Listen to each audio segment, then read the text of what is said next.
अस्सलाम वालेकुम। शरबत तो आपने बहुत तरीक़ों से बनाए होंगे और पिए होंगे। क्या कभी आपने जामुन और ख़ुबानी का जो शरबत है इस तरह तैयार किया है? आजकल देखें तो ख़ुबानी और जामुन का जो सीज़न है फुल चल रहा है। अगर आपके घर में जैसे गेस्ट आ जाते हैं तो आप बाहर से जो डब्बे वाले जूस लेके आते हैं केमिकल वाले, उसके बजाय आप इस तरह साफ़ सुथरे तरीके से ठंडा ठंडा सा ये जो शरबत है तैयार करके उनके आगे पेश करें और अपनी फैमिली मेम्बर को ये बना के दें। वो आपने किस तरह तैयार करना है तो मैं अभी आपको गाइड करती हूँ। सबसे पहले हमने जामुन और ख़ुबानी ले लेनी है। इन दोनों को हमें पहले अच्छी तरह धोना है। जो गले हुए जामुन हैं वो हमने शरबत के अंदर शामिल नहीं करने। जो पके हुए जामुन हैं वो हमने लेने हैं। बस कटिंग इस तरह करनी है, ऊपर से भी हमने कट कर लेना है, नीचे से भी और साइडों से भी हमने कट करके जो गुठली होगी वो हमने अलहदा कर देनी है। आप इस तरह कोशिश करा करें कि घर में साफ़ सुथरे तरीके से अपनी फैमिली मेम्बर को ये जो शरबत वगैरह होते हैं ये तैयार करके दिया करें। बाहर से लाने के बजाय, बाहर से तो वैसे केमिकल वाले होते हैं, पता नहीं कब के बने हुए होते हैं, तो ये झटपट तैयार हो जाता है। बहुत ठंडा। जामुन के फ़ायदे बेइंतहा और ख़ुबानी के फ़ायदे देखें तो वो तो सबको पता है।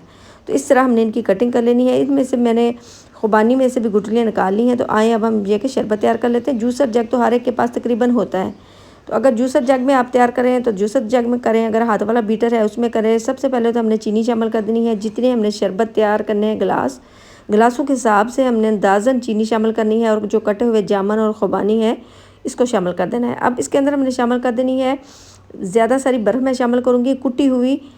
बहुत बारीक आप बर्फ़ कर लें। बारीक बर्फ़ करके तो हमने ये कि जूसर जग के अंदर शामिल करनी है। अब इसके बाद हमने शामिल कर देना है लेमन का जूस। लेमन अगर ज़्यादा रस वाला लेमन है तो एक डालें, अगर बाद जो लेमन होते हैं उनमें जो रस होता है कम होता है, उस हिसाब से आप 2 डाल लें। तो जैसे ये शामिल किया है तो इसमें अब हमने शामिल कर देना थोड़ा सा पानी। पानी शामिल करके तो इसको हमने अच्छी तरह ग्राइंड कर लेना है। जैसे ये ग्राइंड मैं कर लेती हूँ फिर मैं आपको बताती हूँ। अगर आपके घर में जैसे गेस्ट आते हैं तो आपने बहुत अच्छे तरीके से उनको गिलास को डेकोरेट पहले करना है। किस तरह आपने गिलास को थोड़ा सजाना है, फिर उसके बाद आपने जो जूस है वो शामिल करके तो बर्फ़ डाल के तैयार करना है। सबसे पहले तो फिर जैसे मैं इसको ग्राइंड कर लेती हूँ तो जो चीनी ली है मैंने, चीनी को हमने अच्छी तरह पीस लिया। पीसने के बाद छान ली है। छानने के बाद ये जो गिलास है ना, गिलास के जो किनारे हैं हमने हल्के हल्के से पानी लगा के उनको गीला कर लेना है। तो फिर इस तरह जो पिसी हुई चीनी है इस तरह गिलासों पे हमने गिलास को थोड़ा डेकोरेट कर लेना है ताकि देखने में भी अच्छा लगे। जिसके आगे भी पेश हम करेंगे तो बहुत अच्छा तरीके से हमने इसको पेश करना है। साइडों पे हमने कटे हुए जो लेमन है इस तरह लगा देने हैं और जो शरबत हमने तैयार करके रखा है वो शामिल कर देना है। गिलासों के अंदर ज़्यादा सारी हमने कुटी हुई बर्फ़ शामिल करनी है। आपको ये मेरी रेसिपी पसंद आए तो मेरी वीडियो को लाइक करें, मेरे चैनल को सब्सक्राइब करें, मेरी वीडियो को ज़्यादा से ज़्यादा शेयर करें। अब हमने इस शरबत को ठंडा कर लेना है। चम्मच अब इसमें अच्छी तरह फेर के तो इसमें हमने ठंडा कर लेना है। अब फिर थोड़ा सा ऊपर से हमने इसमें जो शरबत है वो भी डाल देना है। तो अब इस तरह हम इसको ठंडा कूल करेंगे।